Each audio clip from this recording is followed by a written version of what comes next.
Hello বন্ধুরা, welcome to my চ্যানেলে আরও একটি নতুন পর্ব নিয়ে আপনাদের সামনে চলে এসেছি। আজ খুব সহজে আর এই গ্রাম বাংলার সাদামাটা একটি রান্না আপনাদের উপহার দেব। দেখুন, ওল আর চারাপোনা নিয়ে নিয়েছি, সবজি মাছ কেটে রান্নায় ফিরে আসব। আর পুরো ভিডিওটা কিন্তু স্কিপ না করে দেখতে থাকুন।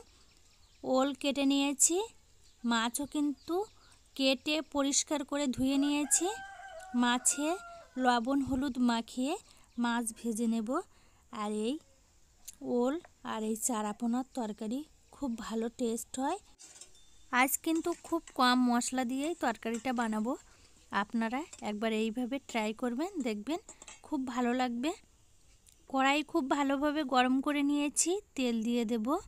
তেলও কিন্তু খুব ভালোভাবে গরম করে নিতে হবে আর কড়াইয়ের চারিদিকে লাগিয়ে নিতে হবে, তা না হলে কিন্তু মাছ ভাজা যাবে না।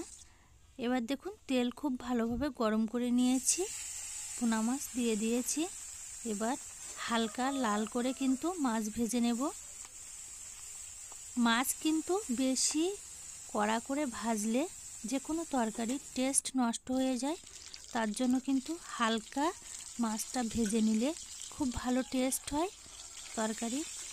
দেখুন, মাছ এক পিঠ ভেজে আর এক পিঠ ভেজে নেব।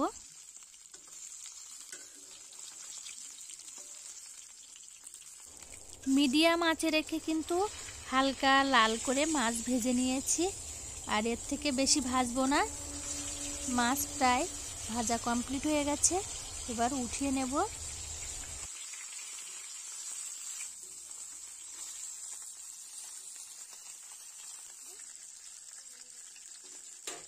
মাছ ভাজার কড়াইতে কিন্তু তেল আছে, আর বেশি তেল দেব না। পাঁচফোড়ন দিয়ে দিয়েছি, পাঁচফোড়ন হালকা ভেজে নিয়েছি। পেঁয়াজ কুচি, পেঁয়াজ লাল করে একটু ভেজে নেব। দেখুন, পেঁয়াজ লাল লাল করে কিন্তু ভেজে নিয়েছি। টমেটো কুচি আর কাঁচা লঙ্কা কুচি দিয়ে দিয়েছি। পেঁয়াজ লঙ্কা টমেটো সব কিন্তু খুব ভালোভাবে একটু কষাই করে নিতে হবে। পরিমাণ মতো হলুদ গুঁড়ো দিতে হবে আর স্বাদ মতো লবণ দিতে হবে। আবারও কিন্তু খুব ভালোভাবে 1 থেকে 2 মিনিট নাড়াচাড়া করে মশলা কষাই করে নিতে হবে। দেখুন, মশলা কষাই করে নিয়েছি, কেটে রাখা ওল দিয়ে দেব। মশলার সাথে ওল খুব ভালোভাবে 3 থেকে 4 মিনিট কষাই করে নিতে হবে।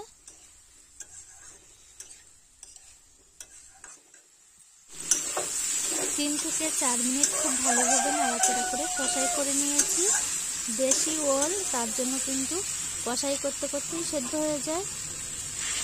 গরম জল দিতে হবে। আপনারা চাইলে এই দেশি ওলে গরম জল দেবেন, অনেক সময় গাল চুলকায়, তার জন্য। দেখুন, এই ওলের তরকারিতে আদা জিরে গোলমরিচ বাটা দেব, আর কিন্তু বেশি মশলা দেব না, কম মশলা দিয়েই এই তরকারিটা বানাবো। ওল কিন্তু খুব ভালোভাবে কষাই করে নিয়েছি, আর ওল সেদ্ধও হয়ে গেছে, দেখতেই পাচ্ছেন। আরও 1 থেকে 2 মিনিট খুব ভালোভাবে নাড়াচাড়া করে নেব।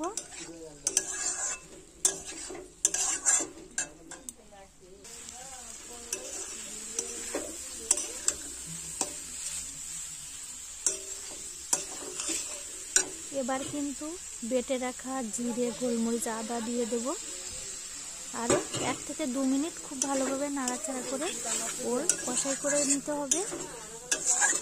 আর এইভাবেই কিন্তু তরকারিটা বানালে খেতে খুব ভালো টেস্ট হয়। দেখুন, 2 থেকে 3 মিনিট খুব ভালোভাবে নাড়াচাড়া করে কষাই করে নিয়েছি। পরিমাণ মতো জল দিয়ে দেব। জল দেওয়ার পর কিন্তু 5 মিনিট এই ওলের তরকারি ফুটিয়ে নিলেই তরকারি রেডি হয়ে যাবে। ভেজে রাখা পোনা মাছ দিয়ে দেব। 5 মিনিট খুব ভালোভাবে তরকারি ফুটিয়ে নেব। 5 মিনিট খুব ভালোভাবে ফুটিয়ে নিলেই কিন্তু ওল পোনা মাছের তরকারি রেডি হয়ে যাবে।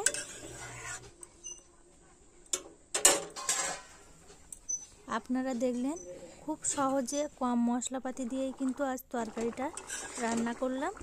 দেখুন ওলের তরকারি কিন্তু রেডি হয়ে গেছে। এবার নামিয়ে নেব। আমার ভিডিওটা প্রথম থেকে শেষ পর্যন্ত আপনাদের কেমন লেগেছে অবশ্যই লাইক শেয়ার কমেন্ট করতে ভুলবেন না। প্লিজ চ্যানেলটি সাবস্ক্রাইব করে পাশে থাকবেন। আবার নতুন ভিডিও নিয়ে আপনাদের সামনে চলে আসব। ততক্ষণ সকলে ভালো থাকবেন, সুস্থ থাকবেন। টাটা।